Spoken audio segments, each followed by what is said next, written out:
Hello, everyone. Welcome to She Knows Arsenal Daily, keeping you up to date on all things Arsenal. Make sure you like this video and subscribe to the channel to help your girl out.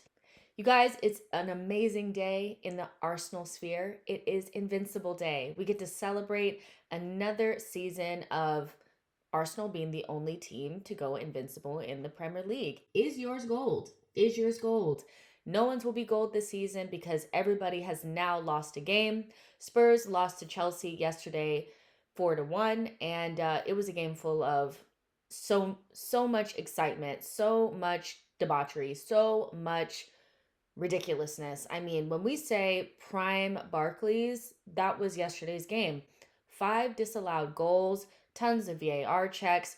Romero and Udogie both got away with red card challenges earlier on in the game. Spurs go down to 9 men. Chelsea are awful. I mean, the high line that Spurs were playing is a high line that no other manager would get praised for. Ange was praised by so many pundits and online tacticos for his bravery with this suicidal high line. No other manager would ever get praised for such ridiculousness. The only reason why they weren't stomped further into the ground was because Nicholas Jackson, Sterling, Mudryk, their attackers, Chelsea, were abysmal on the day. I mean, this is as close as you're going to get to both teams losing.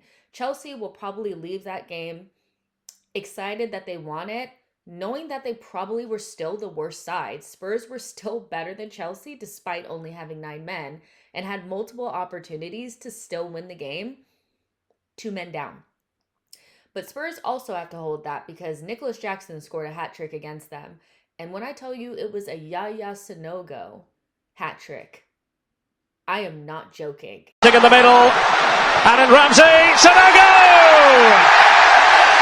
Arsenal off and running. Ramsey the architect, Yaya Sanogo the grateful finisher. The VAR was still a big part of the conversation, which definitely I think justifies a lot of what Mikel Arteta said yesterday or during the weekend after Arsenal's loss to Newcastle. It is just an ever-present thing in the game. It is so disruptive and used so poorly that I think a lot of people would probably want it scrapped. It was meant to come in to make things easier, and the amount of VAR checks that we had, even for Arsenal's game against Sheffield, if you guys remember, 3 perfectly good goals from Eddie Nketiah were, I mean, fine-tooth comb through by VAR. It was just like, give me a break. Those are just clear and obvious goals, right? Then you get to the Newcastle game and it's just an absolute mess. Then you go into this Chelsea Spurs match that's a London derby and it is just an absolute shit show because VAR is just consistently going over everything because you can tell that they're nervous. And my whole thing is, yeah, like the narrative for the PGMOL is that this is like a dangerous precedent to set for the referees feeling like they can't make a mistake. The issue is that I think a lot of managers would accept human error if it wasn't happening on such a frequent basis and it wasn't so egregious. Simple things like the onside goal for Liverpool, simple things like sending Bruno Guimaraes off, simple things like sending Kovacic off are not the same as getting like a subjective call for a foul wrong or a change, a difference of opinion. Those things happen, but it's happening at such a frequency, and the fact that they were so desperate to focus on the sideline antics of managers, Mikel Arteta, and time wasting at the beginning of the season instead of the things that have truly mattered, really, they have set themselves up for failure this season, and they just kind of have to take responsibility for it. It's not the manager's fault that they have brought this to the table. It's because they haven't been doing a good job and haven't been doing a good job for a very long time. For a Spurs or Chelsea fan, that game was probably a difficult watch, but for the neutral, it was fun. It was disrupted quite frequently by these VAR checks, and the first half had 12 minutes of extra time. Like, that's ridiculous if there's no injury. But one thing that did really stand out to me during that game was Michael Oliver's decision not to send Udogie off for a two-footed challenge, high two-footed reckless challenge on Raheem Sterling. He does make contact with Sterling, albeit he doesn't break his leg, but it shouldn't take for his leg to be broken for Udogie to be sent off. We have always known that a two-footed challenge off the ground making contact is a red card, but he chose not to send him off on that challenge. Just gave him a yellow card after it was reviewed by VAR. Romero goes into a challenge with Caldwell and kicks out. We all know that when you kick out, you get sent off. And now they're going with this thing. It's like, if it's petulance and not violence, then you don't get sent off. When did this rule become the thing? Arsenal have had moments of what you would call petulance. A good example of that is the Martinelli double yellow in the same sequence. Martinelli didn't do anything that could have potentially actually hurt any Wolves player, but he was a little bit petulant and a little bit of aggressive by standing in front of the Wolves player that was throwing the ball in and then turning around and fouling one of the Wolves players. Michael Oliver had no issue looking at that petulance from Martinelli and saying, you know what, I'm going to send this guy off. He didn't care. So when does this rule about petulance and not violence come into play? Because for me, that just came overnight. But karma is harsh, quick, and oh so sweet, because Romero, this is a guy that consistently does these types of tackles. But he makes a tackle in the box on Enzo Fernandez, and the look on his face was as if he wanted to kill the kid. He was so out of control. And why wouldn't he be? He gets away with it all the time. The rash and aggressive and stupidity that he gets away with every single week has emboldened him to continue to do it. If he would get red cards more often, he probably would stop doing it. And he will get a talking to probably from his manager because he's cost them. He's cost them greatly. But Invincible Day, we get to be excited about that.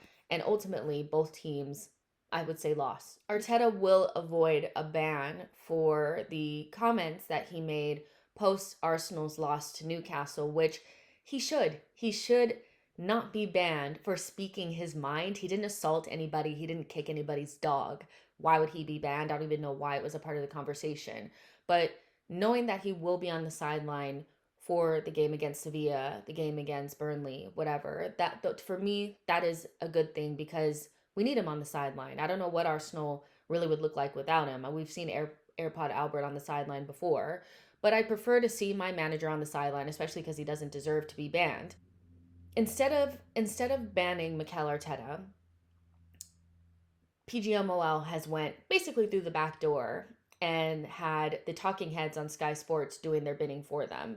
So the likes of Jamie Carragher, Gary Neville, basically barking on every single social platform about how Mikel Arteta is pathetic, how he needs to just shut up and take it, how Arsenal just need to take accountability.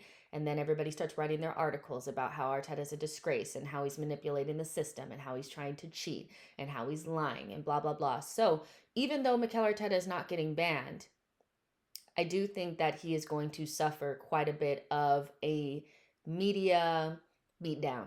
But Arsenal are not backing down on PGMOL. According to the Daily Mail, they have compiled a list of the decisions that have gone against them, including the Kovacic yellow cards that should have been red cards at the Emirates.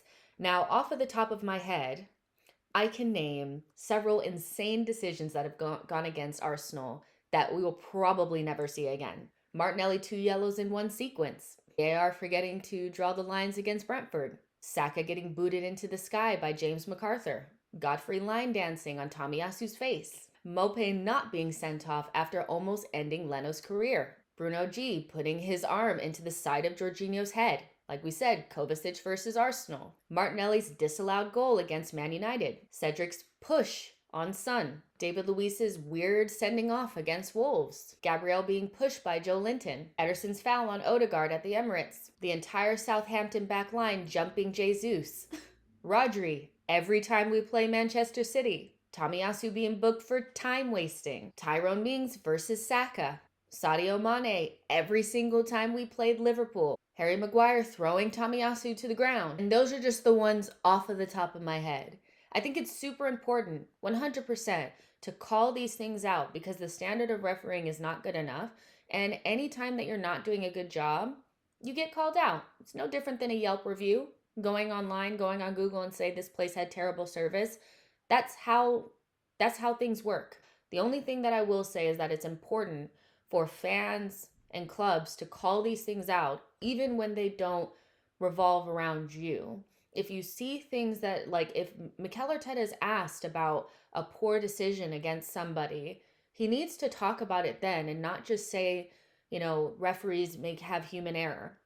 Even Big Ange sat up there with his Santa Claus self after the Spurs match and said, we just have to accept the calls that the referees make. Yet and still, after the Spurs Arsenal game, he complained about the handball rule and he didn't understand the handball and it wasn't a handball. So everybody is talking out of both sides of their mouths. It's just, if it goes against you, I'm going to speak up and say it's a disgrace. If it goes for me, I'm just going to keep quiet. If that's the case and we continue to see clubs do that and fans do it as well, we're basically saying that we actually don't want the standard to go up and we just want to cause a fuss when it goes against us. And so the next couple of months will be really important, I think, at least for me, to see whether or not we really mean what we're saying. Because if you don't call it out, no matter who it is, then you don't really want the standard of refereeing to change. Emile Smith-Rowe will be out for a month with his knee injury. Really unfortunate to see Emile Smith-Rowe out of contention once again. The good thing is that there is an international break coming up, so he won't miss too much football if the month is actually the time frame. We don't always know with Arsenal. But Emile Smith-Rowe is just starting to gain a little bit of form. And for him to go out the way that he has, I do think casts a little bit of doubt over his Arsenal future. Now, I personally think that Arsenal will be a little bit more patient with Emile Smith-Rowe because they like him, but also because Arsenal are poor. We're broke, we're skint, okay? It's not like we could just go out into the market and buy another player. I do think that we have to temper our expectations around the January window as well. So I do think Arsenal will be patient with some of the players that they've had in the first quarter of the season that have struggled with injuries, and they have to repay that patience with a bit of form. Some of the players that have been out consistently for the entire beginning part of the season, and we need everybody available, especially with the concerns around the attack and the inconsistencies in terms of being able to use certain players multiple games in a row. These players need to be fit. They need to be fit. And so I do think it's unfortunate that Emile Smith-Rowe has gotten this injury. I don't think that this adds to the argument around injury proneness. It adds to the argument around his availability in general, the catch-all of being unavailable. And so hopefully he gets well soon. Hopefully he heals quickly and we see Emile Smith-Rowe back out on the pitch for the Arsenal. Arsenal want to keep Gabriel Jesus back from international duty. Gabriel Jesus was called up by the Brazilian national team for the World Cup qualifiers that they have coming up in November. They play against Colombia as well as Argentina, and these are very, very important matches for Brazil in terms of the World Cup. If you've been living under a rock, Brazil are not looking good. It's stinky, y'all. They really need to do well in these next qualifiers, so I'm sure that Brazil are going to want Gabriel Jesus available to them, especially knowing that Neymar and Rafinha will also not be available. That takes away two senior experienced options in attack. So with Richarlison being as crap as he is, they've added Gabriel Jesus in here, and the new coach, Diniz, likes Gabriel Jesus, so they're going to want him involved, even though Arsenal are probably not going to want him involved. It's a very similar situation to the one with Bukayo Saka, where he had the injury after the Lens game, and we had Manchester City coming up.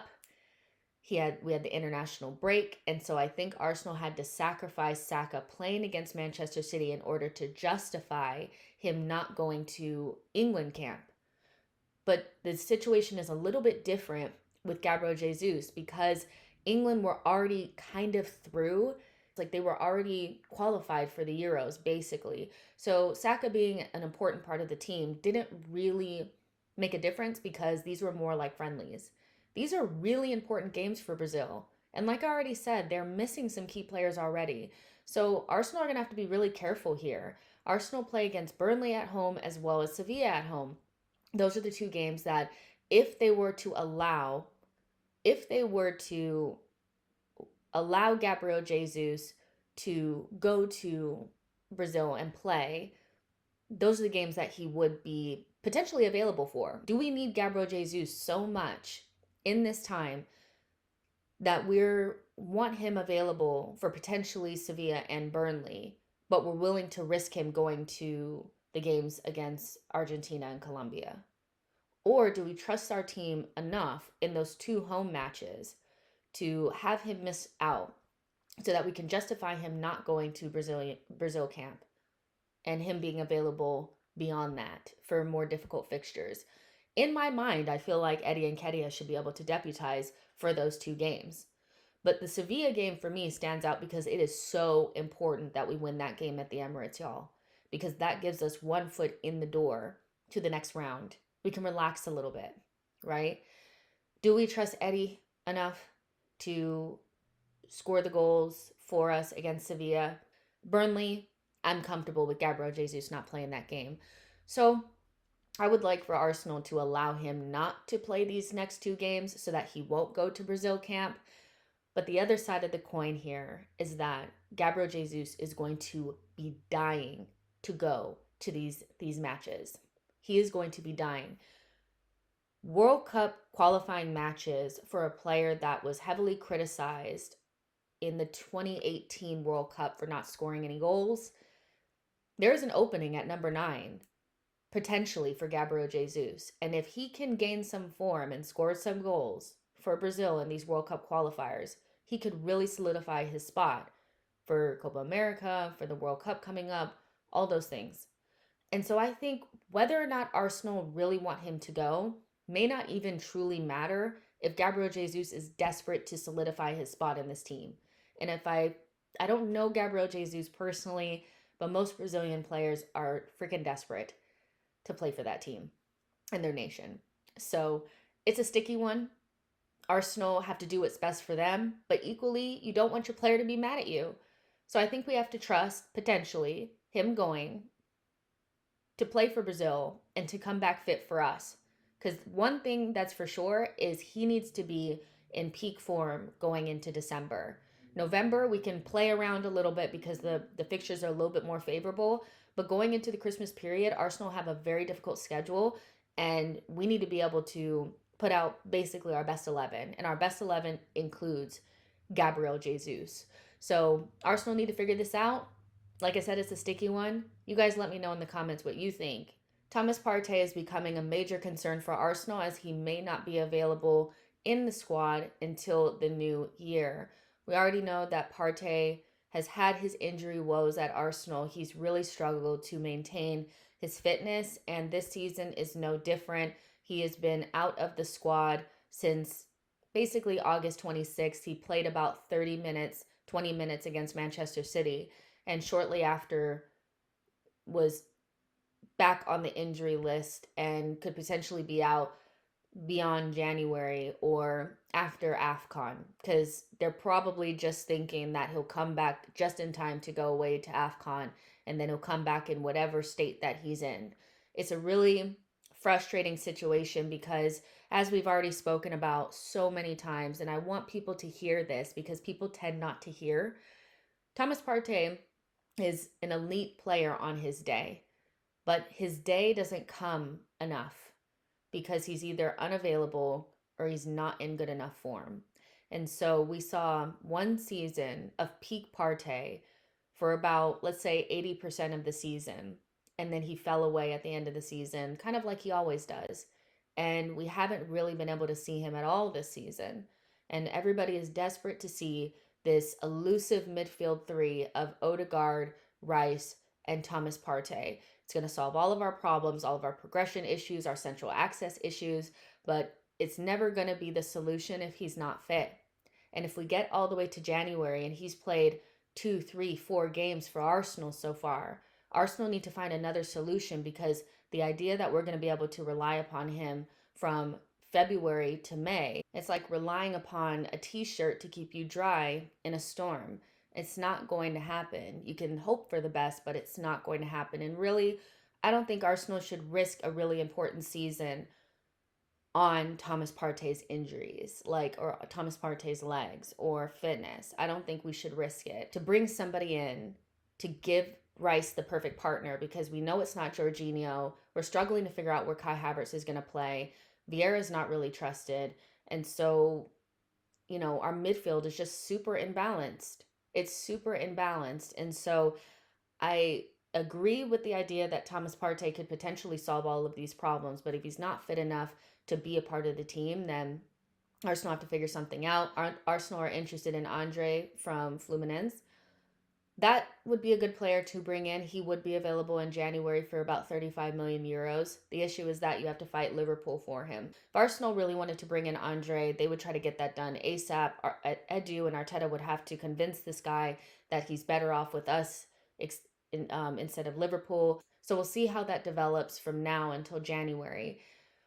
But I am worried about us pinning all of our hopes on somebody who has never been reliable fitness-wise.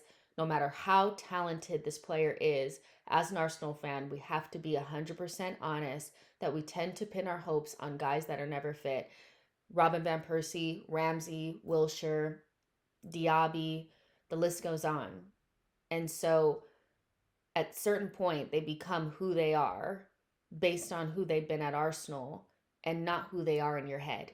And Thomas Partey is not fit enough or available enough to hold so much importance in Arsenal's side. Arteta needs to use his coaching expertise to figure out a balanced midfield with the players that we have available to us now, whether that's Rice, Odegaard, and Havertz, whether that's bringing somebody else in like Zinchenko to play in midfield. That's unlikely, but some sort of solution that allows us to play our football without having to rely upon somebody that's never available. We'll see how this develops. Hopefully Thomas Partey does come back sooner rather than later and shows that he can play 4, 5, 6, 7 games in a row. But until then, we will continue to have these conversations, and really, our midfield will probably be imbalanced. You guys, it says here on my notes that Mikel Arteta will face the media at London Colney for his Champions League pre-Sevilla press conference at 1:30 today. So the Sevilla preview for Patreon, on Patreon for my members, is going to be available, let's say around 3:30. Give me some time to figure it out. But if you are a patron, your preview for Sevilla will come out about 2 hours after the press conference, because we got to get the notes. We got to get his thoughts and feelings, especially because I'm pretty sure he's going to talk about injuries, who's available, all that kind of stuff, and probably the VAR stuff. Maybe. We'll see. But for everybody else that's like, what's going on, live content, you guys know we're going to do a live watch along for the Sevilla game and then roll on into player ratings. And then after that, we're going to be gearing up for Burnley. Make sure you guys like this video, subscribe to the channel, get into the comments and let me know what you guys are thinking. Do you guys like this new time? Do you like this pre-recorded style? Let me know, and I'll see you guys in the next one. Bye, guys.